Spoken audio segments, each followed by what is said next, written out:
Welcome to Queer Onda El Paso, episode 32, Our Photos, Our Stories. Today, we're talking about capturing moments that are loud, joyful, emotional, and sometimes completely unpredictable. Documenting queer life through photography is an act of visibility, preservation, and resistance. For generations, LGBTQ+ stories have been overlooked or erased. Photography not only affirms our everyday experiences, but also captures the milestones that shape our community. Publishing these images helps build a visual history in which generations can see themselves reflected. By telling these stories authentically, we challenge stereotypes, celebrate diversity, and ensure that queer voices are seen, valued, and remembered. Joining us today is Nitro Dresden, freelance photographer and Sun City Pride historian. Nitro can be seen behind his camera lens from Pride celebrations to intimate community gatherings. Nitro, welcome to Queer Onda El Paso. Hi there, thank you for having me. First, let's talk about you, Nitro. How did you come up with such a fabulous name, and what name were you born with? So, years ago, I've always been fascinated with chemistry. So originally it was supposed to be Nitrogen Dresden, but I figured that was too much of a long name, and no one's going to remember that long name. So I went ahead and just cut it short to just Nitro Dresden.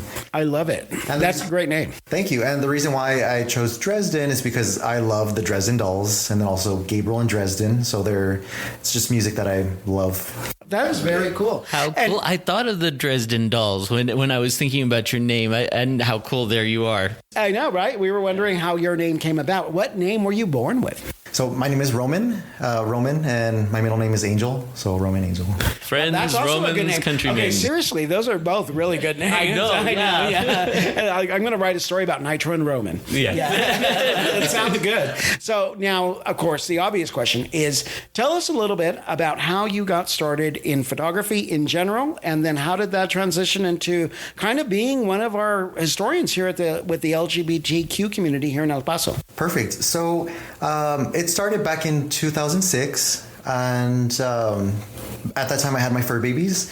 So I had used a Nikon camera, a compact camera, and the first time that I took their photo, they came out amazing. So from then on, I fell in love with photography. That's 20 years ago. So you've been doing this for 20 years. So what made you realize that you could bring your talents to helping document queer history in El Paso? And was that really your intention, or did you just have fun with the camera and then it turned into something bigger? How did that evolve? So at the very beginning, I had always wanted to give back to the community, but I never knew what that was. And there was always this gentleman that I would always see at the Pride events, and I would always see him with his camera. So ever since then, I'm like, oh, maybe I can, one day that'll be me. And so years later, here I am. Here you are. And in a way, what you do is it elevates the gay community. Was that your intention as well? Or was there any social aim towards that, or social justice aim towards? At first, it started off just doing it as just more for myself and for my partner, because we'd always go to the events and just enjoy ourselves. But afterwards, I kind of thought, you know what, maybe I can give back to the community and then kind of display the current events, and then just kind of showcase what is part of our community. Because I know a lot of people, there's always a lot of stigma with, it's always at the bar. And a lot of the individuals that are more family oriented, they would like to see more events happening, like maybe at the park, or maybe at maybe like at the movies. Yeah, just so like you're different trying events. to highlight the events that are not always at the bar. And like the Borderland Rainbow Center, and you've covered some events for them, and maybe some fundraising events and that sort of thing. Yes. What about, what's interesting is that we were talking about, I'm sure you're familiar with Dove Kupfer, who in our generation's time was kind of the de facto photographer. He focused very much on the drag community and the shows and that sort of thing. And you've kind of picked up the baton from there, and you've widened your lens to a number of things, not just within the bars, like you had mentioned. So Can you tell us about the first time when you decided, once it kind of evolved and you said, you know what, I'm going to start doing this? Was that the inception of your events and stuff Instagram account, or how did that become part of where you decided to make your work public to share with the rest of our community? So this happened, I want to say around or after COVID, so around 2020. 2021 or 2022 is when I had officially became nominated by the El Paso Sun City Pride. I started taking some photos before, and then one of the board members of the El Paso Sun City Pride, he used to be on there. His name is Jesus Padilla. Him and Treu, they're amazing. So we're still friends to this day. And I remember when we were doing the, I want to say it was not the board elections, but it was more of the, like when they give the awards. The community awards. Yes. Yeah. Yeah, so this happened at the Briar Patch. And so they had told my partner to kind of keep it a secret. And then they had surprised me that day with a certificate and, for my photography. And so that was one big surprise.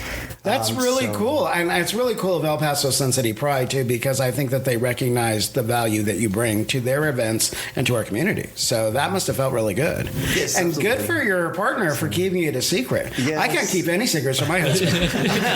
I'm like, I learned something and it comes right out of my mouth to him. So good for him for doing that. How did you feel when that was take us back to that moment, that night when they surprised you? How did you feel?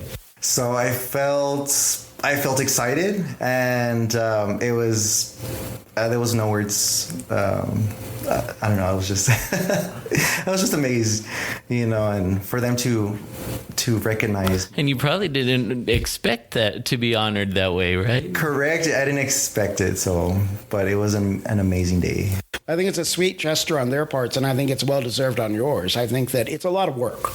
Let's not let's not gloss over the fact that it's a time commitment that you go to these events. Has there ever been a time where you feel like you're not being allowed to enjoy the event because you're too busy taking photos, or do you enjoy it through taking photos? I enjoy it through taking photos, so I'm able to see it at a different perspective, and then just enjoy it from there. And then plus we meet so many different individuals. There are people that come from out of town, and so with that, just get to meet so many. It puts you in the mix of everything, right? Absolutely, Yeah. yes. I'll tell you that, and I can only speak for myself, but I have a feeling that Izzy and Ceci feel the same way, and that's when we do videos or different coverage for the events that we do. It kind of gives me a nice little protective shell to give me that reason to be there and kind of observe and make comments and post things online. And I don't feel like I'm not part of the event, but rather I am contributing to it, and that makes a big difference to me. Do you feel that while you're working with your camera that you're kind of enhancing the event, or that you're serving your purpose there, but does it ever stop you from enjoying the event yourself? Actually, no, because I get to see it in a different way, but I get to see it in a way to where if someone else, obviously we all have our perspectives, but through the lens I can see it in a different light.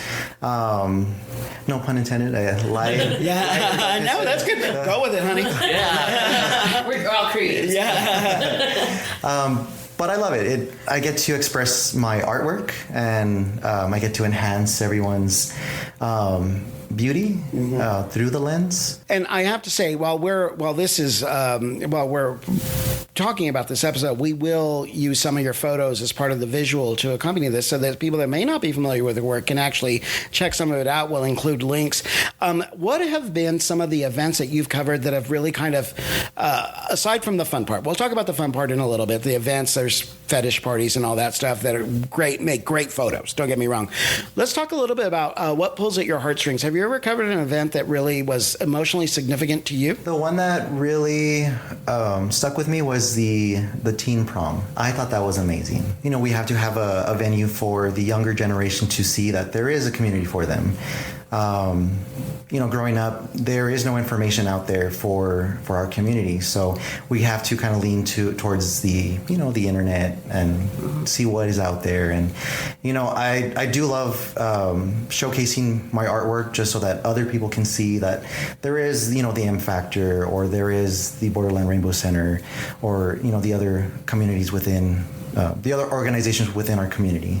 So, because at times we don't have that information. Right. It's not readily available to everybody. Correct. Like, for whatever reason, they aren't exposed to those other organizations. It's just, they're stuck in their bubble. Their families and things like that. Right. And it works both ways, because for one of the things, and I think one of the great things about on the occasions that we have collaborated with you, Nitro, is that, we started the podcast knowing that we wanted to cover more than just what's going on at the bars.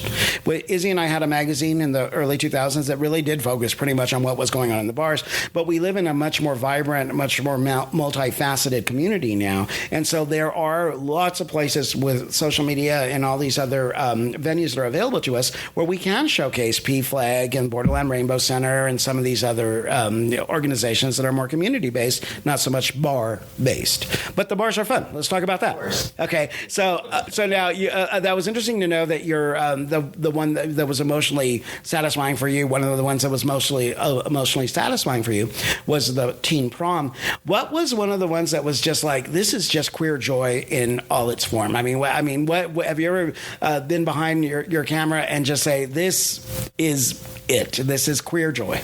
For sure, I would like to say the parade, and the main event. So the parade, because everyone just gets together and they line up, and whoever joins in the parade, they're just passing by, tossing items, or just there for support. One of my most favorite was when, because I work for Caring Matters, we take care of individuals that are that have IDD, intellectual developmental disabilities, and so my boss had wanted to join in the parade, so they became a sponsor, and they had a great time. So, we all had a great time. How cool is that? That's awesome. Do you have a favorite, like, speaking of queer joy, like one photo that you think that was monumental, that was an excellent moment, and That's what your shows, question is. Yeah. Well, is there one that, when you think of your photography, that just pops into your mind that says, that's it? Ooh, so my favorite one would be, I want to say it was last year or 2 years ago. And because the wind was so perfect and the lighting was perfect, there was a couple of individuals that were walking by, and I was at the corner. So they came to a standstill, and then since the wind was flowing ever so perfectly, the pride flag was flowing behind them, like at a perfect spot. So oh, really? I told them just turn around, and then that way I can get a photo, and then that's my favorite. That's wonderful. Well, we're going to ask you to share that photo with us, for us, and then we'll definitely include that with this episode, because that sounds amazing. So what about the response from the community itself? You have people come up to you and say thank you, or can you share that photo with me, or what are you doing, or and not just the compliments, but have you ever run into a little tricky situation where people say, I don't want my photo? Oh, absolutely. And what I do is I tend to ask first, would it be okay if I take your photo? And if not, that's okay. I can always take your photo and I can send it to you.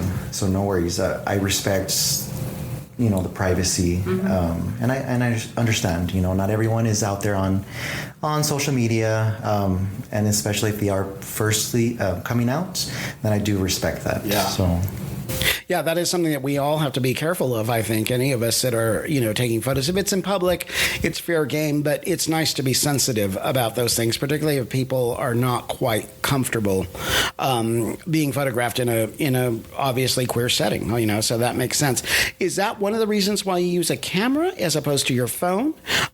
Or do you just prefer the equipment, the quality that your camera gives you over your phone? With a phone, you can always take great photos, especially in great lighting. But I prefer my equipment better because you can always get better photos zooming in. And I don't know, like I just prefer having the equipment with me. Yeah. And you're a gadgets person. I've seen your equipment. You've got lots of stuff with you. You've got I imagine that you're a technology hound as well, and so I would imagine your equipment is quite involved. Well, we are still talking about the camera, right? Or we're talking about Nitro's equipment, in which case his boyfriend might have something to say about that. Dirty mind's a wonderful thing. I can't help it. I'm a dirty old man. What can I say? But speaking of which, so tell me, spill the tea. Is there any event that you covered where there was like this drama that you're like, oh my gosh, that spiraled out of control quickly, or any kind of like event that was just like popped out of nowhere that turned into be something that you weren't expecting at all? Honestly, I don't know. Yeah. You haven't encountered something like that, or no, doesn't recall. Well, that's very diplomatic. Or doesn't want to talk about it. We'll get it out of him in a little while. No, but I mean, or what about just surprises? Happy surprises, or surprises that a reaction that you weren't expecting? Anything like that kind of just took you out of the moment for a little bit? I believe all of them are happy moments because then we get to enjoy our time with our chosen family, friends. So the more the merrier. Right? And I can imagine that a lot of people, because of course I was at the park for Transgender Day of Visibility recently, and I was interviewing people, and I saw something beautiful with when you put the camera on, that people come alive and they just start going on and their characters start coming through. So imagine you get to see a lot of colorful reactions and things like that. Pivoting a little bit from just beyond visibility, but there's a book out that was published several years ago. I think it was 2020, 2021. It's a big hardcover book. It's called Loving, and it's like these lost moments of men, they're in love, and these couples and that sort of thing. It's a beautiful book, and a lot of the photos are from the 30s, 40s, 50s, and so forth. At a time where these photos were taken and developed, that was dangerous to even get them developed, and then kind of shoved in a drawer somewhere, and now we live in a world where they've published this book. Nitro, you're taking up the baton of capturing and documenting queer life in a much more open environment. And so do you ever think of that? And I mean, you're fairly young, but do you ever think about how the work you're doing today is a significant contribution to recording our history? First of all, I want to say thank you for everyone, for the older generation to pave our way so that we can be as open and comfortable as we can. Of course, there's still those moments where, there's still that fear, but still we have to propel forward and, remain strong for one another and for each other. The very first time that I had met Dove, because he's our famous photographer, right? Because I had always wanted to be like him, so I was like, I can be, that individual taking photos at the event. So I was so excited to meet him, the first time at one of the events. That's great. I'm sure he'll be very happy to hear that. And again, when we did talk to Dove, I don't want to dismiss how important it is to have photographers that are there to document, not just for their own social media feeds or not anything else, but rather you're really kind of, there to help record our history in a way that is valuable to us. I mean, generations from now, we'll look at some of your photographs. Have you ever thought about that? Yes, I've always thought about that. Again, just to kind of course, document for ourselves, but for our whole community. And the last time I was looking through my old photos, I was like, oh my gosh, wow, like such a memory, going down memory lane. And right. But what I love about taking the photos every year is that I can better my photography, and I love that I can always become better. There's always room to learn. Yes, absolutely. And it, like Ted said, that parallel between a time when even being in a group together was dangerous, and much less taking photos of it. Right. Now it's a different time. Now it's a medium that's embraced versus, the people hiding from cameras. And so it's kind of, that transition is really cool. No, yeah, that's progress for our community. And, that speaks to who we are, is that we are able to show our photos on public feeds. And what is your public feed? The name of your public feed again? Nitro Dresden. Yeah, it's under Nitro Dresden, and you also have events and stuff. Is that right? Yes. You still post to That's that. the one That's where coming up events and stuff. But if you all wanted to find Nitro's work, it's all pretty much documented on Nitro Dresden. And one of the questions that I had is that, and again, you really do take time. It's an investment of time, because not only do you cover the events, but from what I see, you spend a lot of time in post production. You kind of play with your photographs, and it's digitally. I don't want to say digitally enhanced, but rather kind of curated and looked at. And so it's not just a photo dump. It really is very well thought out. And so there may be a little lag time from the event to when you publish, but the wait is well worth it, right? And so certainly anybody that sees his photos would agree with that. I mean, they're very professionally done. So now, have you ever had anybody that you've photographed or an event that you photographed where the subject reaches out to you and says, "Oh, thank you. I really love this photo of me," or "I really love this photo of my friends or my boyfriend," or whatever? Have you had that happen? Yes. So they'll ask me, "Oh, can you send me the photo?" And I'm like, "Absolutely. Here you go," or "I can tag you," whichever you'd like. So that's always a great feeling to have that compliment. Yeah, absolutely, it is. So the audience needs to thank your local photographer. Be sure to send Nitro and thank you. That's right. And a tip. Right. Tips are accepted, right? At the next event. Oh, yeah. Whatever it takes. Speaking of which, I know that it's also not only an investment of your time, but there's equipment and there's some costs and that sort of thing. And we certainly appreciate the effort that goes into that. And I'm so happy that Sun City Pride recognized that, because sometimes a little recognition goes a long way.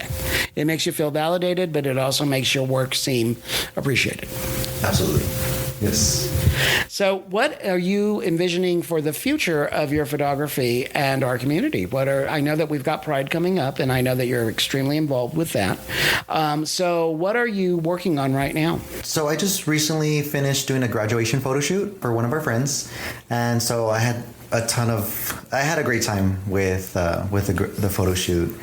We were kind of hands-on, and there was an image that one of the mothers had looked up on.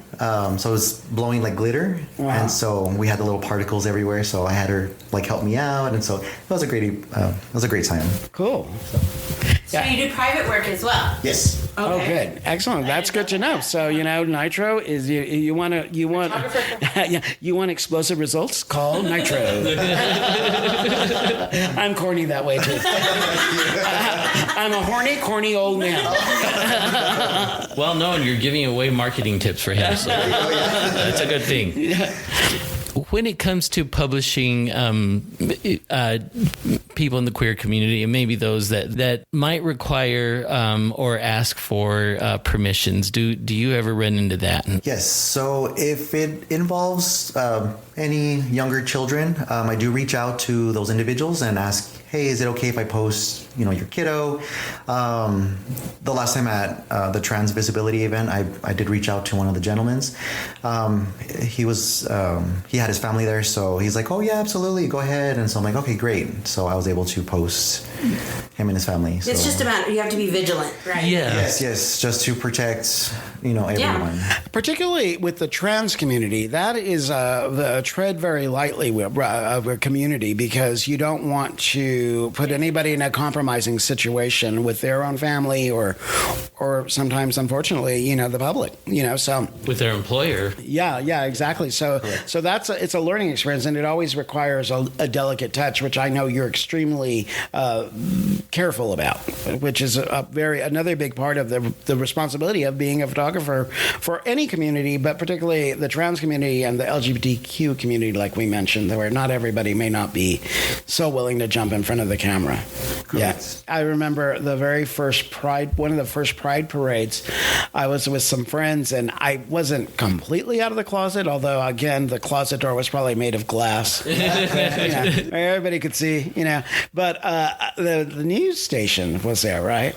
And we're like, we're here, we're queer. And then we see that the news station comes out. We're like, we're the fuck out of here. And we go running like cockroaches in the light. So much for gay pride, right? But in my defense, it was the early 2000s. Yeah. And so now I stand proud, and I now can benefit from this huge community that we have that's grown into a much more visible and out loud community. And so that's how it all starts. And photography is a big part of that. And so I think that one of the best ways to express our pride is through photography. And so how do you feel about that, about photographing pride as an event, but more as a concept? I think it's amazing seeing such a diverse group, seeing the love, the support that we all have for one another. And just being able to cover all the events is just beautiful. And now, when you're doing an event like that, an event that's in motion and that has people, jumping around and doing all kinds of splits and things like that, do you like to do those live action shots, or do you like to pose people or ask them to pose for? A little bit of both, but my most favorite is the action shots. I love action shots, just to get them in motion, and I just prefer the challenge of getting the right. Yes. The right structure of the photograph, so that the subject pops out. The composition, yes. and then the timing. Any of us that have been behind the camera at all know that covering live events is a lot of bad photos and one really good one, and it's constantly shooting, and then of course that's where the post-production work comes in, and really kind of curating what you've done, and what's interesting, okay, so that brings to mind a question that I hadn't thought about. Now that everybody has phones and cameras, and everybody posts their photos online and that sort of thing, I think one of the distinguishing factors between you is that you do use a camera and you do curate. It's not like, so here it is, and then you immediately publish it online. Do you ever feel like, I'm covering this event, and then you have like all these other people with their phones or whatever? How do you feel about that? I mean, it's like if they scooped you. I would imagine that you consider it competition, but you kind of ask yourself, what's my unique take going to be on this particular event? Right. I'm all for it. I mean, everyone can be their own photographer, and I love looking at other individuals' photos because that's through their perspective. Right. That's why most of the time, I love seeing Dove's photos because he's looking at it through his perspective. If you're taking any photos on your phones, then you're doing it. Maybe I didn't see it in that perspective, but I can see it in a different perspective, from your perspective, and see how beautiful it came out. So, It's very gracious. Yeah, you really are. And it really is a tapestry. I mean, you're, like I said, photography is almost ubiquitous now. Everybody takes photos of everything. But it's kind of how I feel about some of the publishing work and graphic design stuff, is that there's a difference between people doing it for their feeds and their own personal use, and there's a little step up to a professional level. And I think that, obviously you're a professional, and you've been, you get hired in that capacity. You're relied on as a professional. So I think everybody appreciates the fact that we do need professional photographers particularly in our community. And that means that you're always out on the streets, that you're always at a function. Yes. You get tired, yeah. And how do you make that balance work with your home life and your partner and everything at work? I mean, how does that all work for you? So at the beginning, it was exhausting because having to be carrying a heavy backpack, but I believe I got used to it. So I had my turtle backpack on and I'm just walking around. So it's giving me kind of like a push to be better. Stay involved, yeah. Because is there ever a time when you're like, God, can I just call someone to take photos for me? I'm sure there is. I'm sure there is. Sometimes I ask my partner, hey, can you take my photo? And, I'm always behind the scenes. So that's a good point. That's one of the reasons why we wanted to talk to you today, because it's always important to talk to the people that are helping document our history and our events and all the queer life in general. And it always seems like the photographer is never in front of the lens. It's always behind the lens. So luckily you have a partner. You want to talk a little bit about your personal life? How long has you and your partner been together, and how supportive is he? And so he's very supportive, which I love. So I love you, Frankie. Shout out to Frankie. Frankie, thank you for those photos in Nitro. Yeah, so every time he goes out, he's always there supporting, and he's been such a huge part of my journey as a photographer. So I love that about him. Every time I'm taking photos, I always ask him first, hey, can you be my model, so that way I can change my settings, and then once I get the settings correct, then I can go out and take photos. Wow. And then so that's lovely to hear, because it's nice to have that support. It certainly would be more difficult if you're going out again, and when you put the camera down already, and that sort of thing, that would be a real drag. And so it's nice to know that you're so well supported, because you deserve it. Yeah, kudos to Frankie too. What about your family life? Does your family support your photography? Yes, so they're very supportive. I know that my family had showed up. I want to say it was maybe 2 or 3 years ago that they had showed up to Pride. How cool! So I believe it was Pride at 301, the first year that we had Pride. And so they had such an amazing time. So I'm happy that my mom and my sister made it out there and celebrated Pride with us. That is very cool. Were you born in El Paso? Or are you an El Paso native? Yes. Okay. Yes, born and raised in El Paso. Good. So.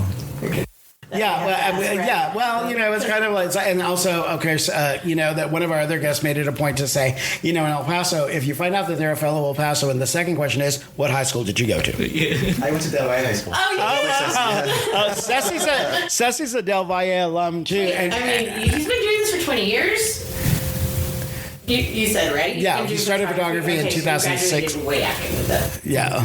Well, yeah. Well, and Izzy and I went to Isleta, so we're all kind of Lower Valley girls. Competition. We didn't like these Yeah. We're all from the LV. I always like to say that, like a big time cholo. Yeah. It doesn't come off like that. I know. Which is the irony of it all. Okay, I only have a couple more questions for you, and then we're going to do a new thing called a lightning round. So we're going to ask you some real quick questions, and you can give me some quick responses, okay? But first, have you seen your photos impact someone in our community in a meaningful way? Like, have you ever come across a particular photograph or an event or something where somebody just is so completely moved by a photo that you've taken? Yes, so there were a couple of individuals that I've ran into that said that they didn't like taking photos because they didn't like how they looked. So I said, okay, just give me a chance. And then so once I did, I showed them after, and they're like, oh, I love that. And so I'm like, perfect. Like, I got you. Don't worry about it. That's really reassuring. And, it's amazing to think that is a great tool to help build self-confidence. And I'm speaking from my personal experience in that there are many years where I absolutely would run from a camera. And now you can't get me, away from it. But it took some. My best friend was a kind of an amateur photographer, and he was always with his camera back before we had phones that took photos. And he'd always take photos, and he'd always show me the photos, and I absolutely hated myself. And over time, I don't want to say that I fell in love with myself, but I became more comfortable, and it was because I became more confident. Okay. And I think that that's one of the things that a photographer really can do is bring out someone's inner beauty, give them the confidence, and in a lot of cases with the LGBTQ community, really make them feel proud. So that's part of your work. See? Yes, absolutely. Okay. Yeah, and I think it's also it's something that you get to do for somebody else is capture a beautiful moment in time for them, and I think that's brilliant. I envy you that, because you get to play a part in so many people's lives that you don't even realize how you're touching them. Yeah. Right. And I think that's really important. And I love that you do focus on, the larger community, our families, or, all the different things, the teen prom and all that stuff. So now, before we finish, what about racier photos like fetish night or anything like that, like the bear events and that sort of thing, where things can get a little wild, right? And I'm here for it. Don't get me wrong. And I look for your photos. Let me tell you, I may not be going out to those events, but I look for your photos in particular. So how do you feel about that? And what does that do for you as a photographer when it's really kind of like a anything goes kind of vibe? So I was never introduced from the very beginning at a younger age, but becoming part of the community, I'm now exposed to our other groups, our other communities. Subcultures. Yes. So it's a great feeling to see that within our community. To see the leatherware, to see the pup hoods. Yeah. We do have a friend who introduced us more into the pup hood. We took a couple of photos with him, and we bought our own pup hoods too. So. Oh, wow. All right. Yeah, so we did a little photo shoot, and so we had a lot of fun. Yeah, but I love that you can do that too. You can pivot because, that is that's one of the things that I wanted to point out by asking you that, is that you really do cover the spectrum of the gay experience in El Paso. I mean, and I do love that it is uniquely El Paso. Your photos just capture our community here in El Paso, Texas, and Juarez. So. Yes, thank you. Okay, it's time for the lightning round. Are you ready, Nitro? I'm ready. These are the lightning questions for Nitro Dresden, photographer at large. Favorite event to shoot? The Pride Parade, and our main event. Pride Day, chaos or magic? A little bit of both. One thing that's always in your camera bag? Everything, my camera lens, my camera, batteries. And finally, your go-to phrase when directing people? Act natural. There you go. Well, Nitro, thank you for joining Queer in El Paso and helping people act natural in our community and for documenting queer life. Thank you very much. What a sweet guy, and what a great conversation to have with Nitro. What do you all think about the work that he's doing and why it's important to us? I think it's important because we get to capture our history, and also we get to see ourselves reflected in positive light, and I think the whole idea of young queer people, or those questioning that can see there's a vibrant life through his lens and through his photos, I think that's really important for the community. Oh yeah, absolutely is. And I also think that it gives younger people kind of inspiration to see that, there's a lot of ways to be gay in El Paso, and lots of events and lots of support groups and lots of ways to be involved and to capture all of those in a joyful and sometimes poignant manner. And it's the background work that he does, because his pictures develop confidence in people without even them understanding why. And suddenly they see this amazing picture of themselves and they want to participate more. They want to be out there more. And that's part of the allure of Nitro. Absolutely. And it also builds on our own visibility as a community. I mean, to document all of the things that we're doing, even from, Easter basket, giveaways to children, or even, a fetish night at a bar, it really does cover the different facets of the life. But more, I think that what really impressed me the most is that it's very clear that it's done with heart. Mm-hmm. It's not a job for him.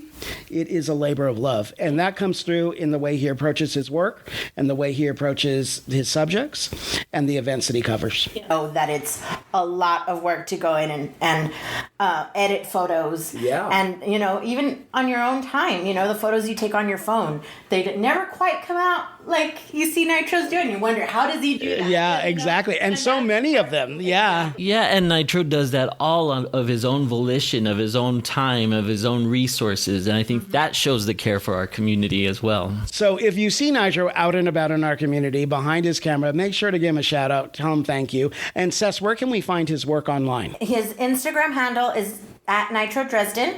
Also, Facebook is at Nitro Dresden, and he has a messenger group called Events and Stuff. So you can find lots and lots of photos there. And one last thing before we go. We learned today that Queer on El Paso has been downloaded 2,500 times through our various episodes. So I'd like to thank the community. I'd like to thank Ceci and Izzy for all their hard work. And we'd like to say, I got it now on the queers. We'd love to hear from you. Email us at feedback@queeronla.com or visit our website and leave a comment. www.queeronla.com. That's www.queeronda.com.